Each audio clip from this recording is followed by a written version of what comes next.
后来就是民众抢买用品的这个卡刀，台南市长黄伟提是顺这个势，推销着台南的在地面。其中阁有蔡总统上爱食的鲜花麻面，只要到网络顶去注文，根本都毋免出门去抢买。另外，别个屏东县长潘明安嘛伫个面册推销在地食材，讲县府甲餐厅来合作，设计出屏东专属的菜色，互民众踮伫个厝都会当食健康。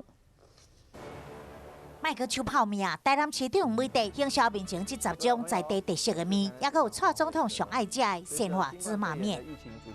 小英总统最喜欢吃的芝麻面，还有我们洛梨子做的面，还有我们的竹炭面。像安尼，加烫好的面，加一点仔肉，加青菜，就是好食个养生的一顿。防疫关键期，各地卖场正经爆发着抢买民生物资，每地嘛趁这势上面册行销，希望会当推销各农会的面条，宣传底片嘛得到网友热烈的回响。突然灵机一动，想到说，既然要抢泡面，那不如去农会订意面吧，订这个台南好面。也有屏东县长潘明安，伊嘛来推广美食。这面册顶面所连接的屏东好食谱，是甲餐厅合作设计专属的菜色，对特色鱼料理、樱花虾米糕、往来红烧肉、葱头烧鸡、五宝鸡肉汤、乌豆排骨汤，拢是结合各乡镇的在地好食材，希望民众伫防疫期间伫厝会当食啊健康佮美味。